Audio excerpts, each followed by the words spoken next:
y'all? Welcome to BaKstage Behavior. I am your host, Leiani, and tonight, y'all already know every time I bring y'all one of them ones, right? He is hilarious.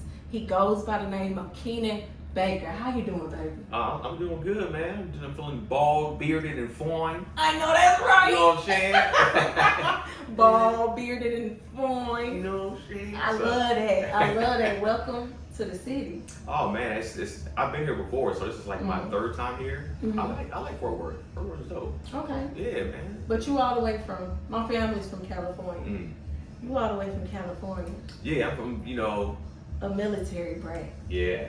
20 now. And my you know what I'm military, saying? You know what I'm saying? I understand the struggle a little bit. I was born in Camp Pendleton military base, man, Oceanside. So Yes. yeah, it's with a Marine too. Listen, Yeah. my daddy is Marine. That's what I'm telling you. I knew we connected when we like eyes. We got the Marine parent eyes. You know what I'm saying? It's like, oh, we smile and we look cool, but there's pain. Yes. I might fucking kill you. You feel what I'm saying? He showed me how. Exactly.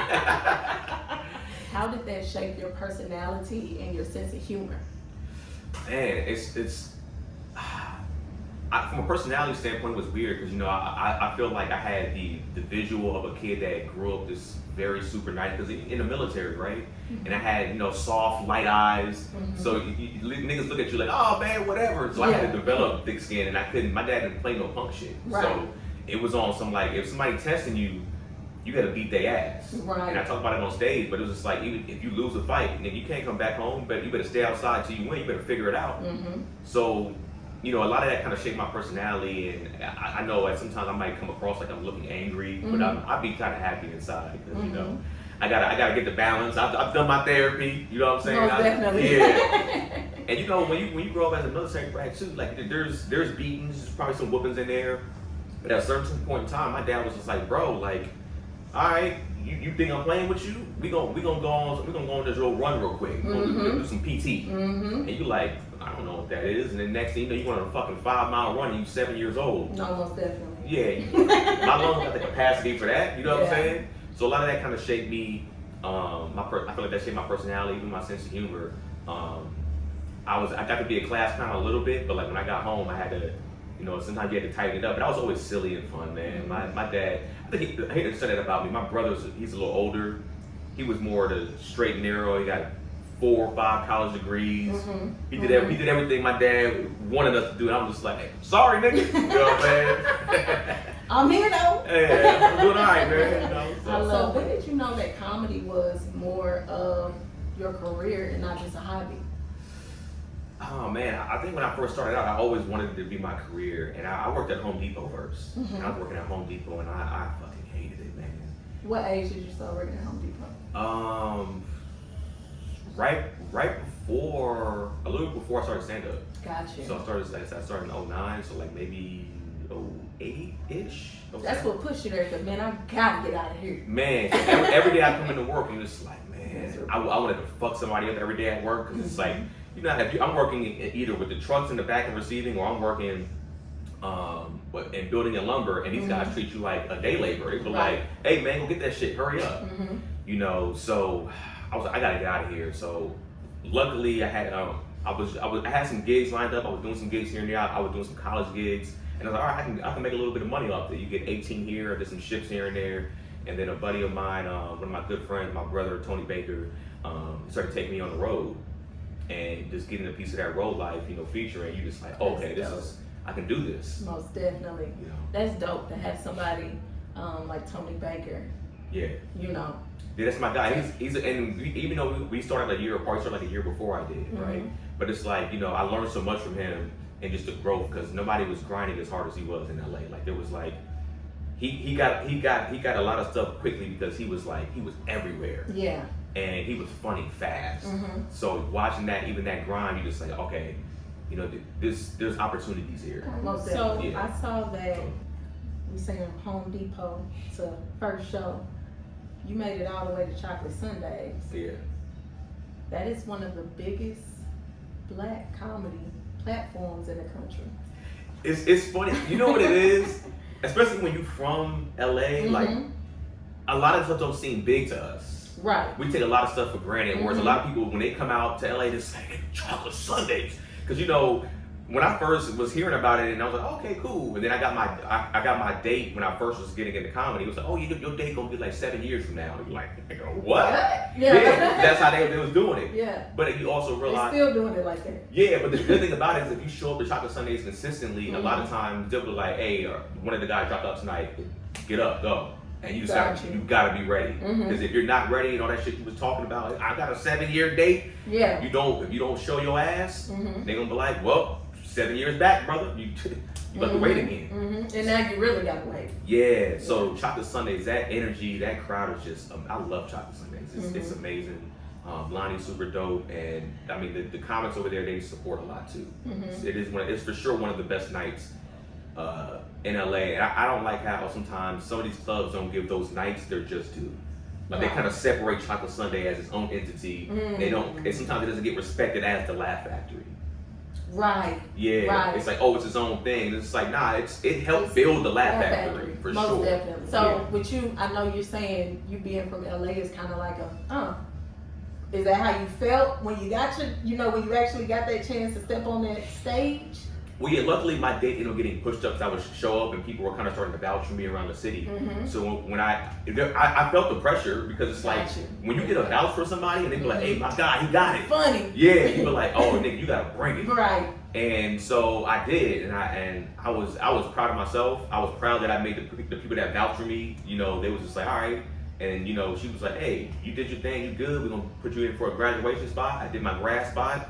Killed the grad spot, and I became a regular. So I always tell people that come out to LA, if you're gonna do Chocolate Sundaes, don't fuck around. Right. Like go there with don't be like, I think I wrote something on the plane. Unless you know you that nice with just writing shit out the gate, come with your heaters out the gate. Get up, and I'll say, leave on your biggest laugh. Don't get that big laugh and be like, you know what, I'm gonna try something else. People like, get that big laugh, hey, I'm out. So she's like, oh, well, we need to see more of this. So what year was that? You started in 2009. What year was your first date stepping on that Chocolate Sundae stage? I'm just curious. Ooh, shoot. It might have been like, I feel like it was after the pandemic. It might have been after the pandemic. Yeah, I think so.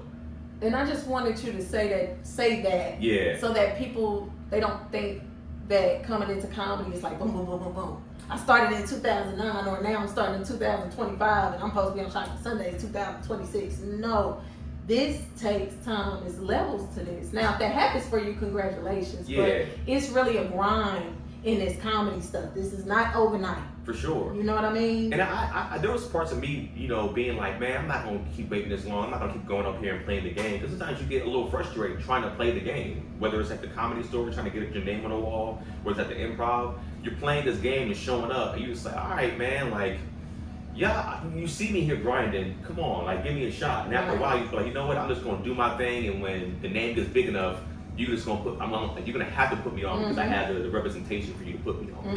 But it's for sure a grind. Don't think you're supposed to come in there. Nobody owes you shit. You're not needed. Honestly, I'll say this: you're not needed to stand up. Right. None of us are needed. Right. Especially in New York and LA. Like there's so many comedians that I know comedians that have died, killed themselves. I know comedians that just quit, got a regular job, started their family again. It's just like, you know what? And it was like for a second you kind of miss them, like damn. And then after that, it's just like, nigga, the grind keeps going, bro. Like the game is not hurt because you're gone. Right. Unless it's like a Chappelle or some shit.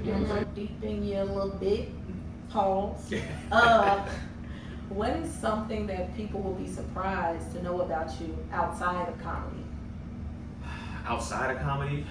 I don't know. They might notice about me because if you follow me already, but I'm kind of nerdy. You know what I'm saying? I'm an anime dude. I love watching anime and shit like that. You'll see me talk about my marriage on stage. I'm one of the niggas that's happy to be married. I know that's right. I know that's. How long you been married? It's going on 3 years. We've been together for 8. I love that. But I was calling her my wife since like year 3 or 4. Because you already knew. You were visionary. Yeah. You know what I'm saying? And we were going through stuff broke. So I was like, okay, this is somebody that we're both not in the best space. I love that. I'm married. I love my wife. Yeah. That's the best value about me. She's black. She's black. She's black. Listen. Right. Hey. Oh. I know people are, all right, but because you kind of co-sign, and then when you be like, oh, I got a black wife, you're like, oh, all right, this shit. No. Come on, we can embrace. We can, you know what I'm saying? We good. But if you now you're like, oh, you gotta, okay. All right, man, I'm glad you happy. Right.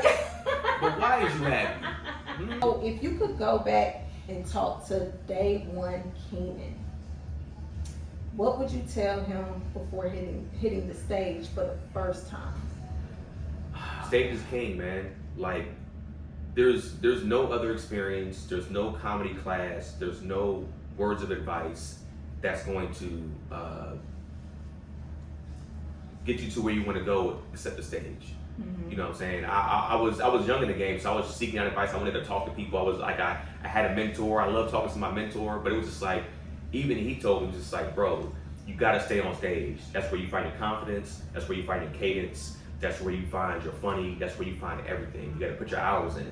And so don't stray away from that, and understand that it's going to be a grind. Don't look at comedy like you said, I got to get it within my first year to 3 years. It's like, bro, understand that it might get to year 10, and all of a sudden year 10 and everything takes off, and those 9 years before that was all worth the grind. Most definitely. You know, so yeah, just tell them to stay focused in that and stay your ass on stage.